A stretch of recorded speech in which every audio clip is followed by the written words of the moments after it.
Baik, kami akan mempresentasikan salah satu material arsitektural, yaitu material low E-glass. Dari tugas besar teknologi material bangunan, yang mana kami beranggotakan saya sendiri, Elvali Natalia Nongkor, dan teman saya Edward Winardo dan Richard Besudo. Jadi, saya akan langsung menjelaskan identifikasi material.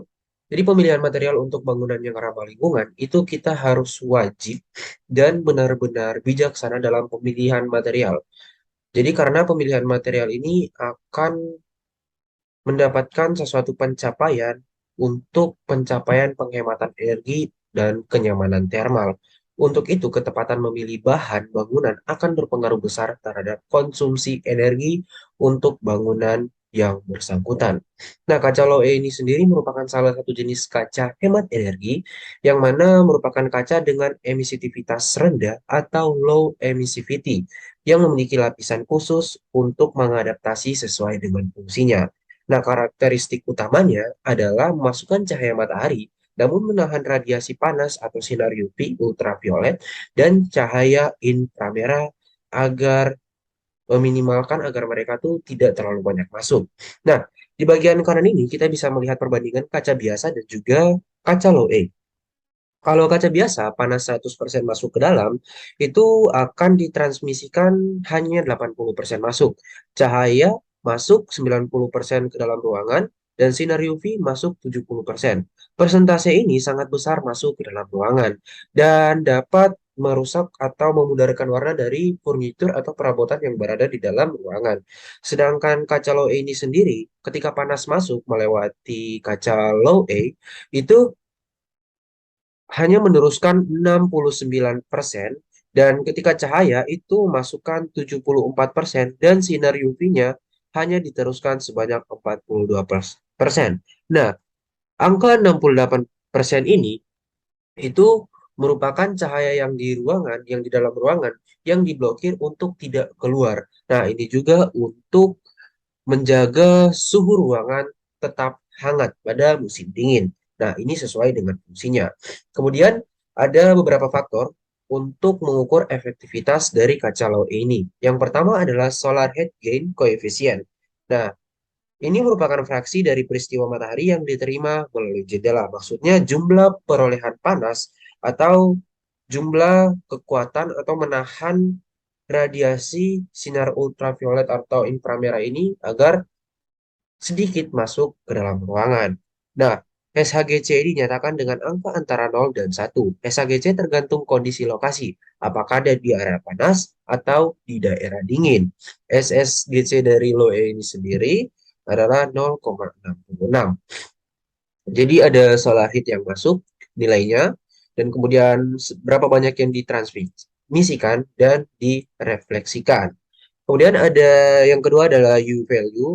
Jadi semakin rendah nilai U value ini berarti semakin sedikit energi yang dibutuhkan untuk mempertahankan panas yang berada di dalam ruangan.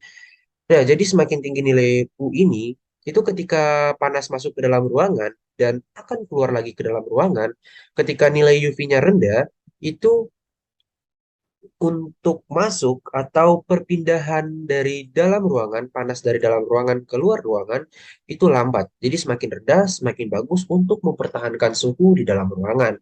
Yang ketiga adalah visible light transmissions.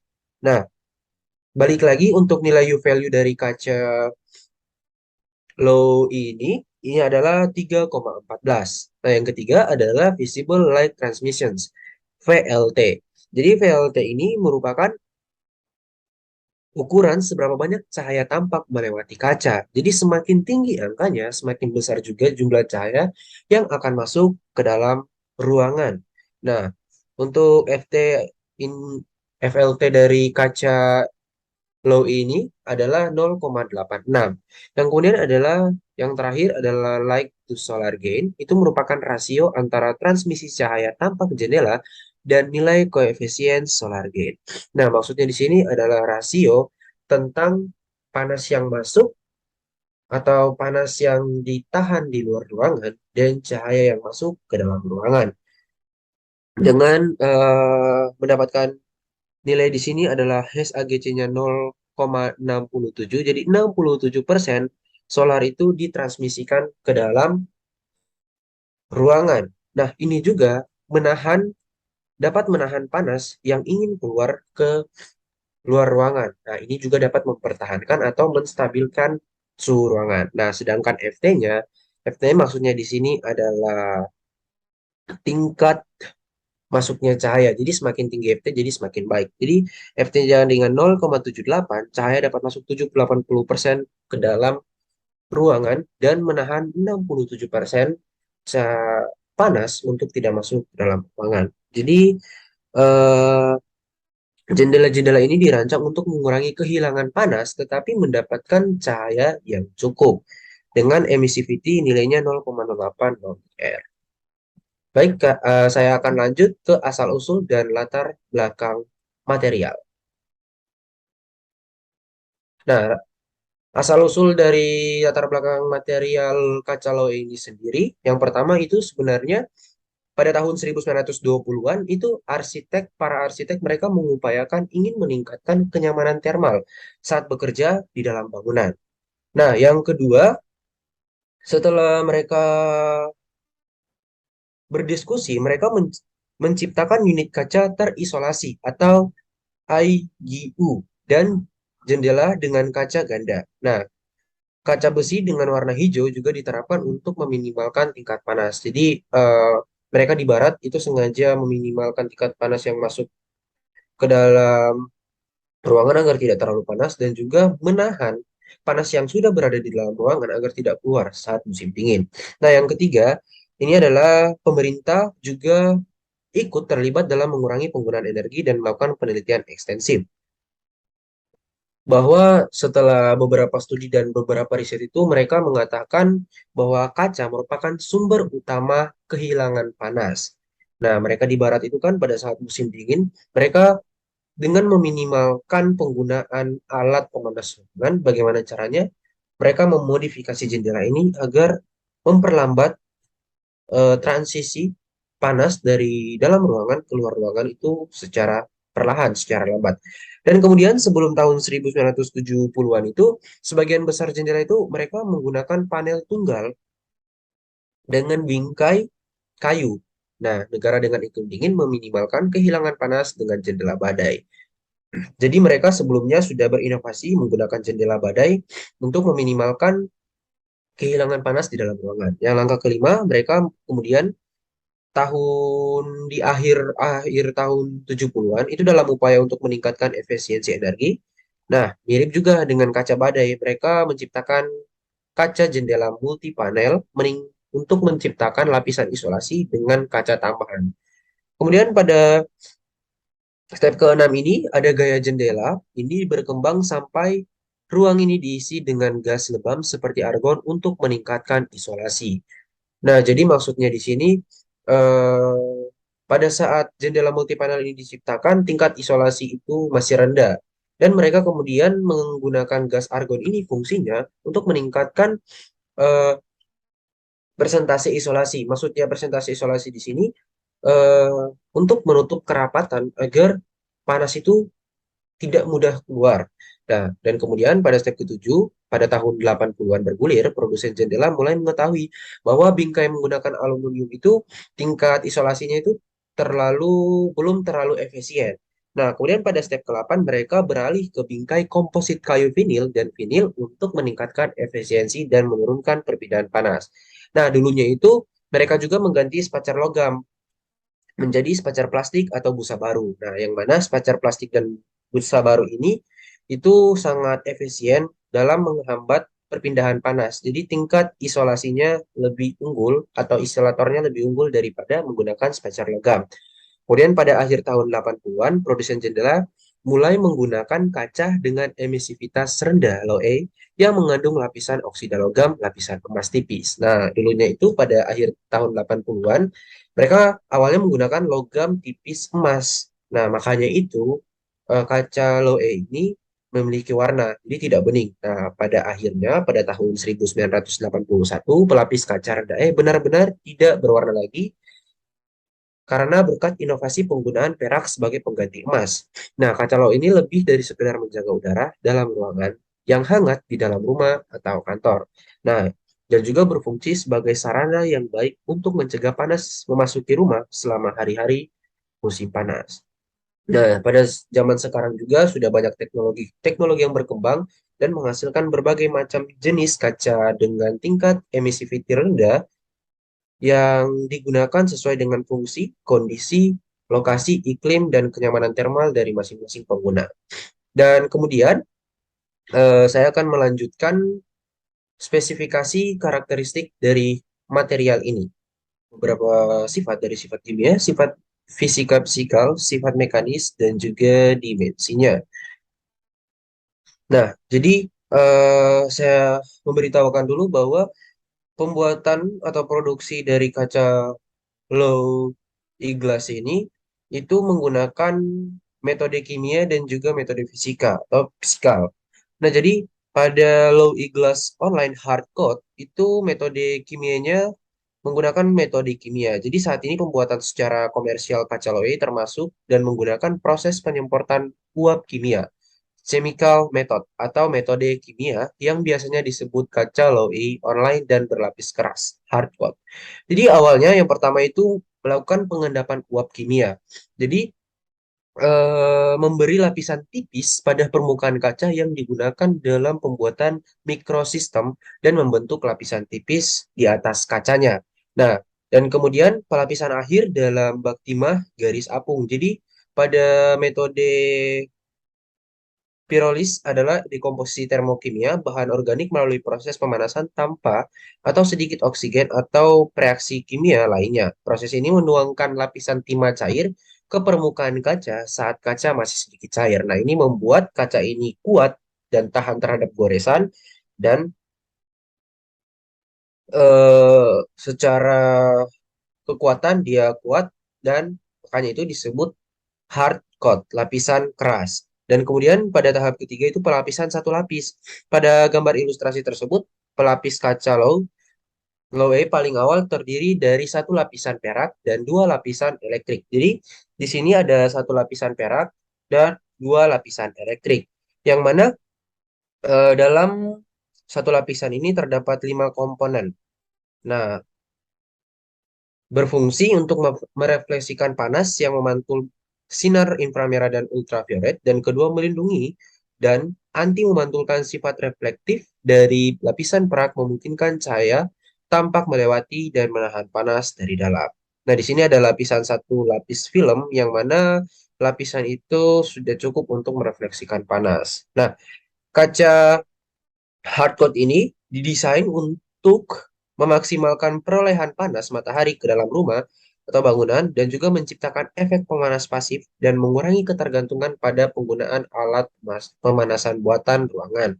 Dan juga sangat tahan lama, tahan terhadap goresan dan kelembapan, dapat digunakan pada permukaan luar kaca dengan emisivitas tipikal sebesar 0,1 sampai 0,3.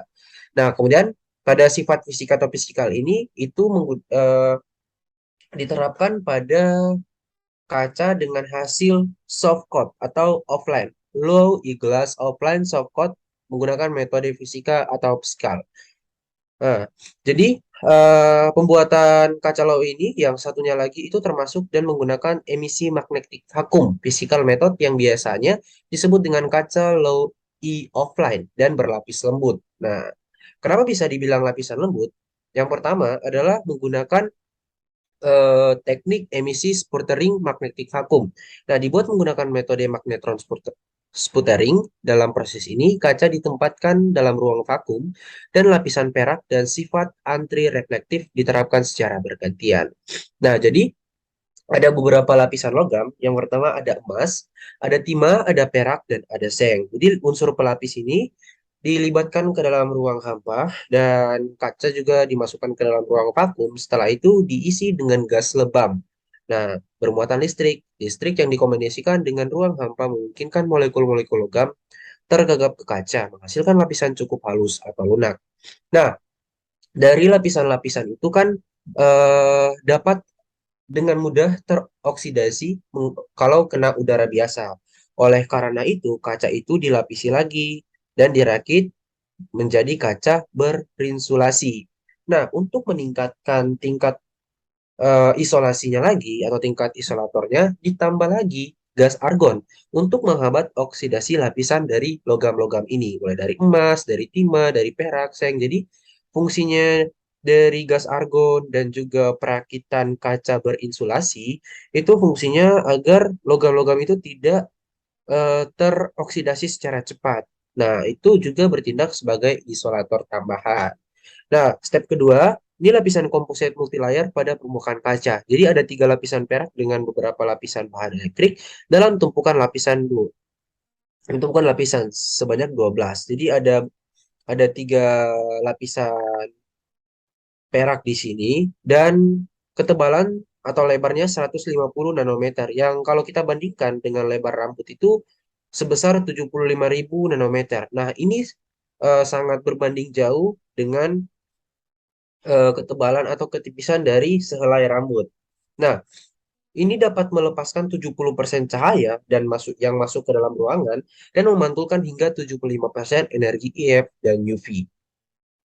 Kaca ini sendiri, kaca low E-glass offline soft coat metode yang menggunakan metode fisika ini itu dirancang untuk membatasi jumlah panas matahari yang masuk ke dalam rumah bangunan untuk tujuan menjaga bangunan tetap dingin dan mengurangi konsumsi energi yang terkait dengan AC.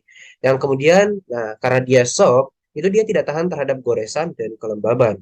Tidak dapat digunakan pada permukaan luar kaca dan harus disegel dalam unit kaca terisolasi atau kaca laminasi dengan emisivitas tipikal sebesar 0,02 sampai 0,01.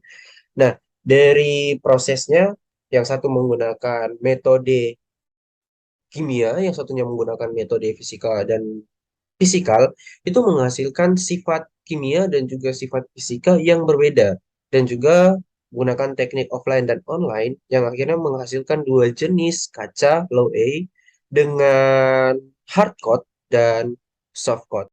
Berikut adalah sifat mekanisnya menggunakan perbandingan menggunakan fiber dari e-glass, flux, jute, basalt, dan epoxy. Nah, jadi e-glass ini menggunakan berat arealnya 600 gram per meter square. Nah, yang lainnya 200, 290, dan 200 dengan perbandingan-perbandingan ini. Kemudian kita lihat di sini ada density-nya atau massa jenisnya atau densitas. Jadi semakin tinggi massa jenis itu, jadi semakin tinggi juga massa setiap volumenya. Jadi kita melihat di sini volume dari e-glass ini sendiri adalah 2,50 gram per sentimeter kubik.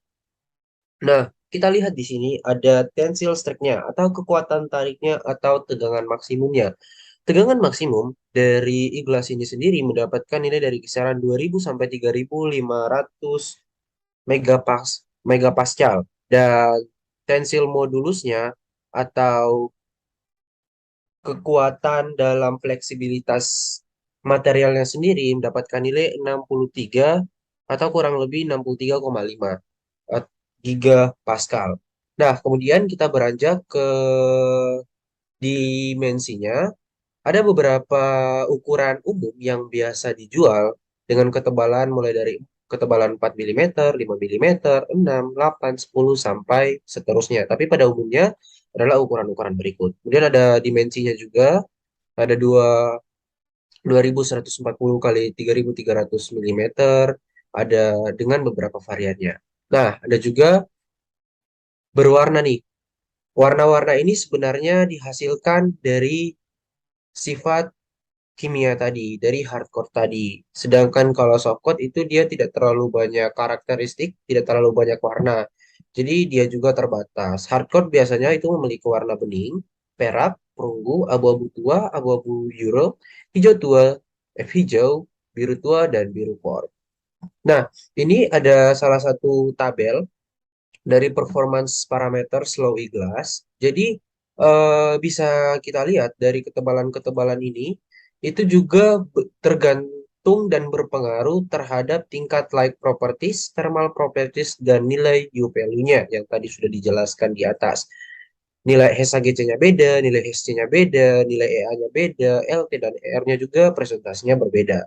Nah, ini semua kenapa berbeda? Itu tergantung dari itu tadi, kenyamanan thermal, kondisi atau iklim bangunan yang berada di site tersebut, apakah dingin, apakah panas, apakah hangat. Jadi, saat memikirkan desain jendela ataupun bidang transparan, ukuran, warna, dan kualitas estetika lainnya, itu selalu muncul di pikiran kita, para perancang. Namun, pelapis Loe ini memainkan peran yang sama pentingnya dan secara signifikan mempengaruhi kinerja jendela. Secara keseluruhan dan total biaya pemanasan, penerangan, dan pendinginan bangunan dapat disesuaikan dari kondisi termal dan iklim lokasi, orientasi bangunan, kebutuhan utilitas, dan estetika. Mengingat terdapat berbagai macam jenis inovasi kaca Low A. Jadi begitu banyak ragam dari kaca Low A juga dapat disesuaikan dengan kebutuhan dan pemanfaatan dari pembangunan yang mau dirancang. Berikutnya saya akan menjelaskan jenis lapisan utama Low-E glass dan pemilihan kaca Low-E yang cocok untuk iklim tertentu. Nah, tadi ada dua jenis kaca tuh. Yang pertama menggunakan pelapis Low-E pasif atau hard coat. Yang kedua ada pelapis Low-E kontrol surya soft coat. Nah, jadi pelapis Low-E ini diproduksi menggunakan proses pirolitik yang menciptakan lapisan pirolitik. Nah, diproduksi di bak timah panas dari pabrik pelampung kaca atau sebagai alternatif dalam proses offline yang tidak terlacak. Kaca akan diubah menjadi penguat panas atau bentuk kaca tempered. Perpaduan ini menciptakan ikatan yang kuat atau lapisan keras yang sangat tahan lama. Jadi, eh, pelapis kaca ini, pasif ini, hardcoat ini, itu diproduksi menggunakan proses pirolitik. Dan juga sempat saya singgung di bagian atas tadi di bagian sifat kimianya, jadi diproses menggunakan sifat kimia. Yang kedua adalah pelapis Loe kontrol surya soft coat. Nah, yang diproduksi dengan metode fisika atau fisikal. Ini pelapis Loe kontrol surya diproduksi menggunakan proses deposisi uap magnetron spurting vapor MSFD, yang berarti pelapis diterapkan secara offline ke kaca prapotong dalam ruang vakum di suhu kamar. Nah, tadi ada lapisan-lapisannya tuh, bisa menggunakan lapisan emas, lapisan lapisan perak, lapisan timah, ataupun lapisan sen. Nah, lapisan ini menawarkan kontrol matahari dengan kinerja tertinggi. Ini juga ketika menggunakan lapisan-lapisan dari logam tersebut, itu juga harus disegel atau ditutup menggunakan kaca yang berinsulasi yang sudah saya bilang di atas, agar logam-logam itu tidak mudah teroksidasi saat terkena udara. Nah, ini nih, dua jenis kaca ini, yang hard coat, yang pasif, sama yang soft coat, yang panel surya, itu sebenarnya dibuat secara terkhusus dan memiliki fungsinya masing-masing. Jadi kalau kita lihat di Low E pasif ini, kita lihat di sini ada gambar rumah yang di luarnya side-nya itu sedang mengalami musim dingin atau winter. Nah, cocok. Kaca low pasif hardcoat ini cocok digunakan pada bangunan yang berada di daerah iklim dingin, yang mana memungkinkan kaca memantulkan kembali energi panas gelombang panjang dalam bangunan kembali ke dalam. Ini dapat menghemat penggunaan alat pemanas ruangan pada musim dingin. Nah, kaca dengan hardcoat ini itu sangat baik digunakan di daerah-daerah musim dingin, karena itu dapat menahan panas di dalam rumah itu agar keluarnya itu tidak banyak atau keluarnya itu lambat. Dia dapat menahan panas di dalam ruangan. Nah, orientasinya sendiri itu cocok digunakan di bagian-bagian bangunan yang menghadap ke utara dan menghadap ke timur. Jadi, kaca-kaca yang menghadap ke utara dan ke timur eh, bisa disarankan menggunakan kaca loe pasif hardcoat ini. Nah, jadi eh, di mana diperkirakan akan terjadi kehilangan panas yang besar dalam jumlah besar ketika kaca-kaca itu menghadap ke arah utara dan ke arah timur. Nah, kebalikan dari kaca hardcoat, kalau kaca softcoat itu disarankan untuk digunakan di daerah-daerah yang memiliki iklim panas karena memiliki karakter untuk memantulkan serta melindungi dari sinar UV dan panas terlebih, dan juga penghematan energi dari AC sehingga suhu bangunan tetap terjaga dan tidak panas. Nah, kaca menggunakan soft coat ini dia dapat memantulkan panas keluar pada musim iklim panas itu sangat bagus ketika kita tidak perlu menggunakan energi pendingin ruangan lagi berupa AC karena kaca ini sudah memantulkan panas dan juga cahaya sinar UV dan inframerah agar ruangan itu suhunya tetap terjaga dan tidak over hot gitu. Nah, kaca soft coat ini disarankan digunakan pada kaca yang menghadap ke arah selatan dan barat, di mana panas berlebih dapat menjadi masalah di bulan-bulan musim panas. Nah, ketika eh, ada salah satu bangunan kita, orientasi bangunan kita itu mengarah ke arah barat dan juga ke arah selatan, itu eh, bagusnya menggunakan kaca dengan low E yang menggunakan sistem pelapis soft coat. Nah, kemudian di sebelah kanan ini ada beberapa contoh produk dari Low Glass. Ada beberapa contohnya bisa dilihat di sini. Dan ada beberapa ukuran-ukuran. Nah, semua jenis-jenis kaca ini atau contoh produk ini disesuaikan penggunaannya sesuai dengan iklim, sesuai dengan penerangan, pendinginan bangunan yang disesuaikan dari kondisi termal, iklim lokasi, orientasi bangunan, kebutuhan utilitas, dan estetika. Nah, semua ini begitu banyak kaca yang menggunakan sistem Lowy ini itu akan mempermudah para perancang memilih kaca dengan teknologi Lowy atau rendah emisitas ini agar kenyamanan termal dari pengguna itu secara efisien meningkat dan tentunya nyaman saat menggunakan bangunan tersebut. Selanjutnya akan dilanjutkan oleh teman saya. Akan mempresentasikan tentang pembuatan low glass. Yang pertama, kacanya itu yang ukuran yang sudah disiapkan itu dicuci. Setelah dicuci untuk membersihkan supaya tidak ada kotoran yang menempel. Terus dikeringkan, dikeringkan di tempat high pressure. Terus setelah dikeringkan dia dimasukkan ke vacuum chamber. Di dalam vacuum chamber itu terjadi penambahan untuk coating, coating agar uh, low gasnya tidak menyalurkan panas dari luar lebih dalam bangunan. Terus pemeriksaan pembuatannya. Terus untuk kelebihan dan kekurangan, secara umum kelebihannya ya pertama itu mengurangi penyaluran panas dari luar supaya bagian di dalam gedung itu nggak terlalu panas, supaya pada siang hari mengakibatkan eh, eh, penghematan energi karena karena bagian dalamnya nggak terlalu panas, jadi AC itu pendingin ruangan nggak kerja terlalu lama. Cuma kekurangannya pertama tidak tersedia di semua daerah, kayak di daerah-daerah yang terpencil eh, belum apa belum mempunyai akses untuk material ini.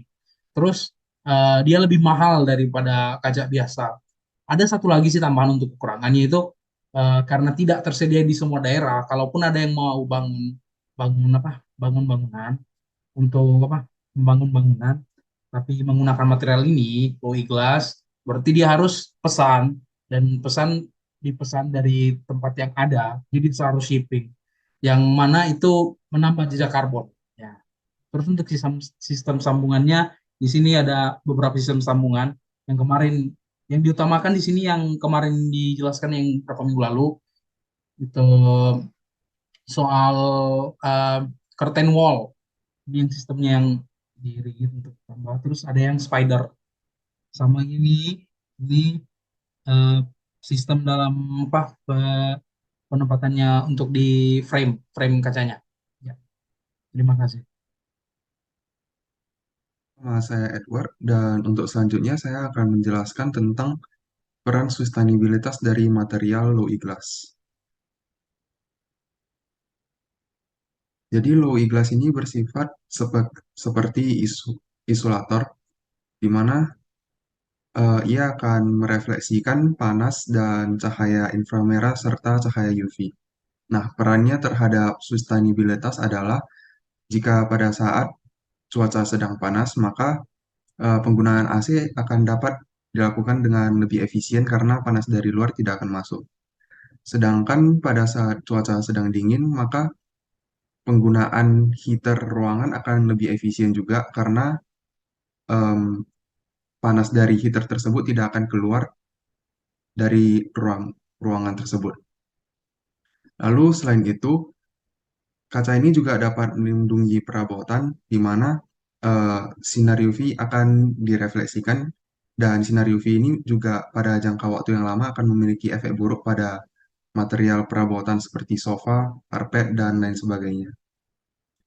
Dan di sisi lain, kaca ini juga akan menghemat penggunaan listrik dari lampu karena pada siang hari ia akan memasukkan cahaya yang lumayan cukup untuk kebutuhan sehari-hari.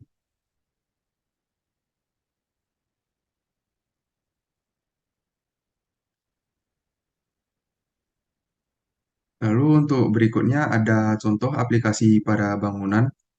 Di sini salah satu bangunan yang paling terkenal juga menggunakan low E-glass ini. Salah satunya adalah Burj Khalifa atau gedung tertinggi di dunia saat ini. Ia menggunakan low E-glass dan penggunaan low E-glassnya itu cukup luas, yaitu sekitar 174.000 meter persegi di permukaannya. Low E-glass yang dipakai merupakan produksi dari perusahaan Guardian Glass. Dan low E-glass ini sebagai tambahan dapat dibuat menjadi tempered agar lebih tahan terhadap cuaca ekstrim dan keadaan-keadaan ekstrim lainnya.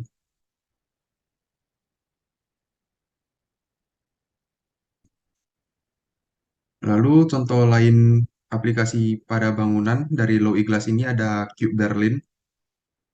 Ini berlokasi di Berlin dan ini menggabungkan konsep desain secara estetik dan juga ketahanan atau keefisiensi penggunaan energi. Bisa dilihat seperti ini. Jadi sebenarnya akan cukup panas jika menggunakan kaca biasa pada siang hari, tetapi karena menggunakan low E-glass dan juga desainnya yang disertai dengan beberapa fasad dengan sirkulasi, maka penggunaan energi di Cube Berlin ini dalam segi pendinginan juga tidak signifikan. Lalu untuk berikutnya ada lagi yang menggunakan low E-glass yaitu La Scène Musicale. Nah, ini merupakan gedung pameran musik dan budaya yang berlokasi di Paris.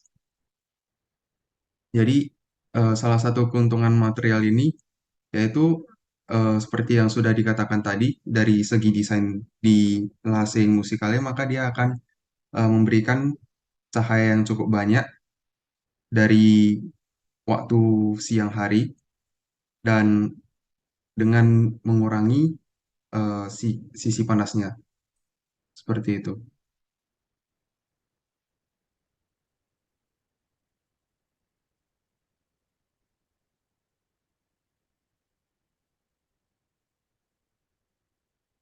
Untuk berikutnya adalah katalog jenis dan harga dari kaca low E-glass.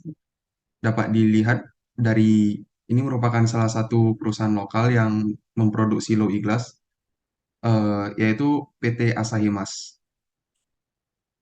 Nah, di sini dapat dilihat jenis-jenis kaca yang mereka jual dan beserta juga harga per lembarnya. Untuk perbandingan harganya cukup signifikan, tetapi untuk nantinya dalam peran sustainabilitas akan memberikan eh, efek keuntungan yang juga lebih besar. Di sini pada kaca Asahi Mas penggunaan atau produksi low E-glassnya bernama Sanergi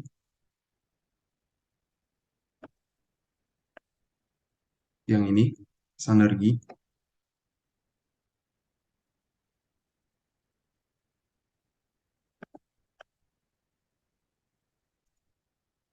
Harganya itu sekitar 450.000 atau hampir 3 kali dari harga kaca biasa. Lalu untuk bagian bawahnya juga terdapat jenis-jenis kaca dari Sundergy ini.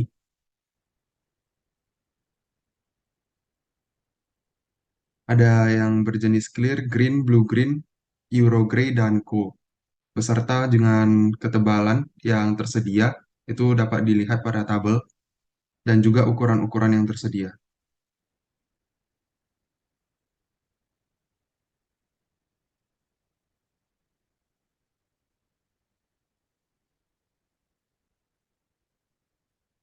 Lalu untuk berikutnya adalah referensi yang sudah kami gunakan. Di sini dapat dilihat cukup banyak referensi yang kami ambil, baik dari blogspot eh, perorangan pribadi maupun data-data perusahaan atau penjualan, dan juga beberapa file yang lokal atau dalam bentukan PDF atau laporan. Lalu sekian dan terima kasih untuk mendengarkan hasil dari laporan kami.